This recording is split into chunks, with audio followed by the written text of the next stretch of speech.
너무 이제 힘든 상황 가운데서 오갈 데가 없는 처지가 됐었어요. 그래서 3일 금식을 하고 부르짖는 가운데 하나님이 저한테 두 군데를 보여주시는 거예요. 한 군데는 제가 전에 살았던 강남을 보여주시고, 그 다음에는 지금 제가 현재 살고 있는 친정집을 보여주시는 거예요. 제가 기도하는 가운데에 어떻게 생각했느냐, 제가 살던 데를 가면 옛날 습관이 그대로 나올 것 같고, 이제 마귀 역사가 심할 것 같지만 제가 하나님이 친정으로 가는 게 더 나을 것 같았어요. 모든 것을 다 내려놓고, 그래서 여차저차해서 제가 친정으로 가게 됐습니다. 친정으로 가려고 하는데 너무나 또 방해꾼들이 너무나 많았어요. 그래서 식구들도 다 방해하고, 그 3일 금식을 하고 또 다시 오살리 기도원에서 내려오는데 동생한테 전화가 왔어요. 들어오라고, 친정으로 들어오라고. 그런데 하나님이 그 전에 미리 예비를 하셨더라고요. 우리 남동생이 우리 친정의 집에서 살다가 갑자기 나가는 거예요. 그래서 새를 나가는 거예요. 새를 나가는 거예요. 그래서 제가 아니 전화해서 왜 집 놔두고 밖에서 고생을 하느냐. 그런데 동생이 나간다는 거예요. 그러면서 하나님이 그 집을 비워놓으신 거예요. 그래서 왜? 하나님이 예비하시고 제가 그 친정집으로 들어가게 하기 위해서. 그래서 친정으로 들어가서 있는데 제가 신학교를 들어갔어요. 그래서 기도하는 가운데 또 하나님이 개척 준비를 시키는 거예요. 그래서 개척 준비를 하는데 저는 하고 싶지 않았죠. 개척을 하고 싶지 않았지만 신학교 2학년 후반기부터 계속 개척하라는 하나님의 음성이 들리기를 시작하는 거예요. 그래서 3학년 때쯤 되고 3학년 초에, 신학교 3학년 초에 하나님이 집에서 개척을 하려는 거예요. 집에서. 사실 저희 집이 개척을 할 만한 그러한 위치가 되지도 않았어요. 그러한 장소도 되지도 않았고, 그런데 저는 하나님이 그렇게 하시려니까 계속 기도만 하는 거예요. 계속 기도만 하고, 왜 이 집에서 개척을 해야 되느냐, 왜 창립을 해야 되느냐. 그러면서 제가 남동생한테 전화를 했어요. 이 집에서 교회를 개척을 해야 되겠다. 그랬더니 남동생이 막 사실은 아버지가 돌아가시면 그 집은 제 게 아니에요. 남동생 거예요. 그러니까 남동생은 뭐 물질에 대한 소유욕이 있고 누나가 미워서 그런 게 아니라 믿지 않는 동생이었어요. 불신자였어요. 그리고 집안에서 다 반대를 하는 거예요. 그러면서 차라리 집 근처에 건물을 얻어줄 테니까 거기서 개척을 하라. 얼마나 솔깃합니까? 차라리 그렇게 하는 게 내 인간적으로 볼 때는 너무나 괜찮은 거예요. 그런데 기도하면은 계속 하나님이 여기에 개척하라, 여기에 개척하라. 그래서 손들고 또 막 기도를 했어요. 하나님, 그러면은 증거를 보여달라. 증거를 보여주셔야 하나님, 제가 여기에다가 정말 믿음으로 제가 개척을 할 거 아닙니까?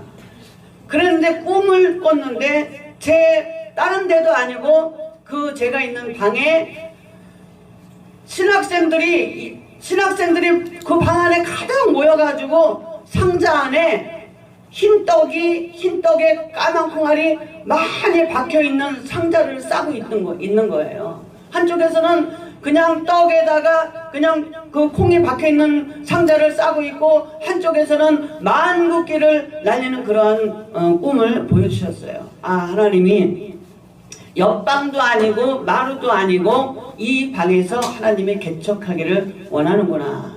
그래서 저는 마음을 가지고 다시 오살리 기도원에서 3일 금식을 하고 내려왔어요.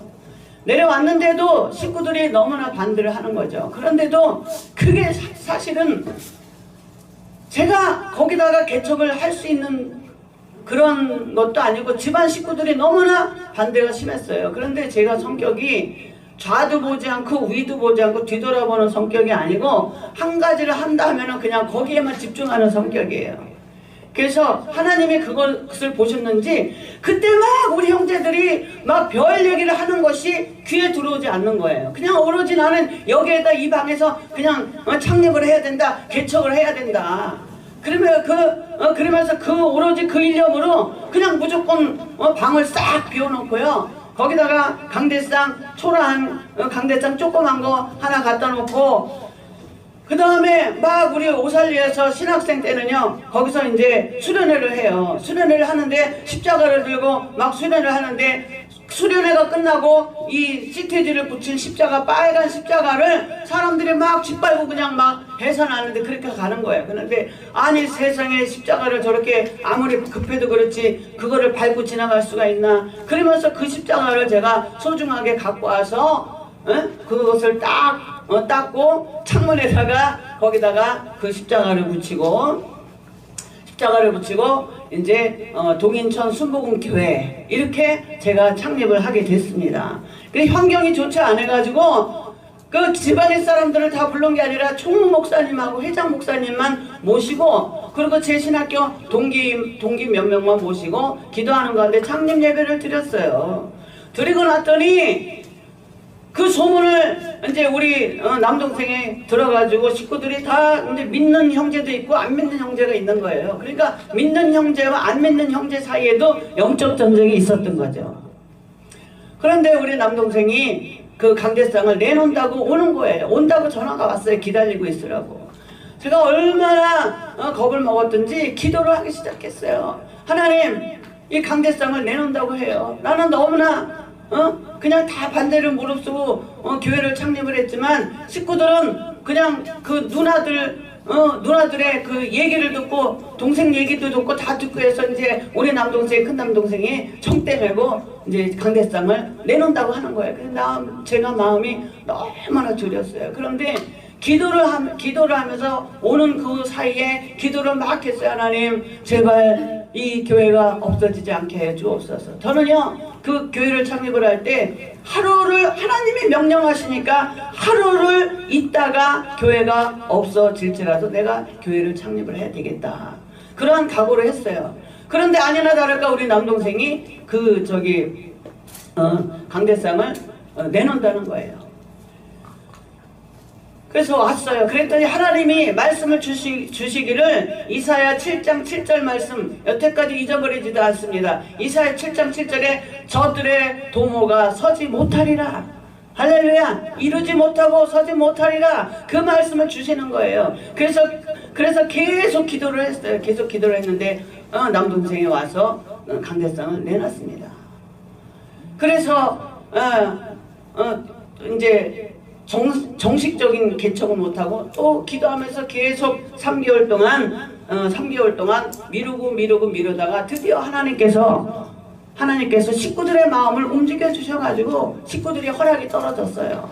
그래서 2003년 9월 20일 날 정말 하나님이 약속대로 네 동기들 중에서 제일 먼저 개척을 시켜주리라는 그런 약속대로, 원래는 9월 27일 날 박진생 목사님이라는 분이 9월 27일 날 개척을 하고, 그 다음에 10월 3일 날 제가 개척을 하기로 돼 있어요. 그렇게 짜 있었어요, 일정이. 기도했어요. 하나님, 분명히 하나님의 약속은, 하나님은 약속의 하나님이신데 어떻게 내가 두 번째가 개척이 되지? 그런데 전화가 왔어요. 지방에서 목사님 안 되겠어요. 10월 3일 날 우리 교회가 개척을 하기로 했는데 그날 실행위원회가 있어서 목사님이 부득이 9월 20일 날 해야 되겠다. 그러면서 10월 박진생 목사님이 9월 27일 날 하고 제가 10월 3일로 하기로 돼 있는데 하나님이 바꿔주셔가지고 정말 약속대로 9월 20일 날 제가 교회를 창립하게 됐습니다. 아멘. 할렐루야. 아멘. 그 작은 집에서 매일매일 새벽에 일어나서 새벽 예배를, 새벽 제단을 쌌는데 그냥 만월이서는 예배를 드리지 않았어요. 아침에 일어나면 곱게 화장하고 정장 다 입고 말씀 준비해서 사람이 있든지 없든지 그냥 새벽 예배를 드린 거예요. 할렐루야. 하나님이 그 모습을 보셨는지 11장 시편 잠을 자는데 꿈에 시11.4 시편 11편 4절의 말씀, 이 성전에 하나님이 계시다라는 그런 말씀으로 저를 위로해 주시더라고요. 할렐루야. 그러면서 열심히 매일매일 전단지를 돌리고 매일매일 전도를 하고 주일날이면 애들 부르는데도 애들이 오지들 않는 거예요. 하나님 집에 와서 기도를 하면 하나님이 소망을 주시고 또 세상을 바라보면 밖에 나가면 아무도 우리 교회에 오지 않는 거예요. 그래서 저는 몇 년 동안을 눈물을 흘리면서 기도를 했습니다.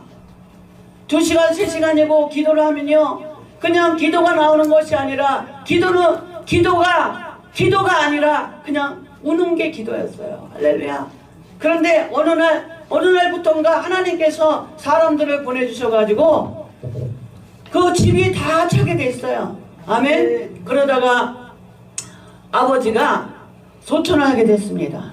제가 교회 창립하고 나서 한 달 보름 정도 됐을 때 아버지가 소천을 했어요. 제가 20일 전에 꿈을 꿨어요. 아버님이 세상 천사들이 말이죠, 천사들이 막 옹의를 해서 가는데 그 안에 우리 아버지가 있는 거예요. 그래서 저 안에 우리 아버지가 있구나 이런 생각이 딱 드는 거예요. 그런데 거기 서 있던 목사님이 딱 나를 보시더니 딱 저보고 너 돈 필요하지? 그래서 나 돈 필요 없는데요? 그랬더니 아니야 너 돈 필요해! 그러면서 손가락으로 쫙 긋는데 그 컴퓨터 글씨로 200만 원이 딱 있는 거예요. 그러면서 너 내가 돈 줄 테니까 집 수리해! 교회 수리해! 이러는 거예요. 그래서 마음 먹고 집을 수리하게 됐습니다. 그래서 저는 아버님이 교회는 다니지 않았지만 병상에 있을 때 우리 신학생들이나 선배 목사님들을 항상 모시고 가서 기도를 받게 했어요. 그래서 그리고 신앙 고백도 하게 했어요. 그러니까 억지로라도 아버지가 아멘 하신 거예요. 그래서 그 꿈을 통해서 아버지가 천국 가셨다는 그 확신과 믿음을 주님께서 주신 줄 믿습니다. 할렐루야. 그러면서 아버님이 돌아가시면서 아버님 장례 치르고 나서 어떻게 되냐, 전화가 왔어요. 동생한테 또 누나 그 집 누나가 가져. 할렐루야. 아멘. 박수. 하나님이 처음에요 저한테 너 거기서 개척하라 할 때 야 스키야 내가 그 집 줄 테니까 너 거기서 개척해 이러지 않았어요. 아멘.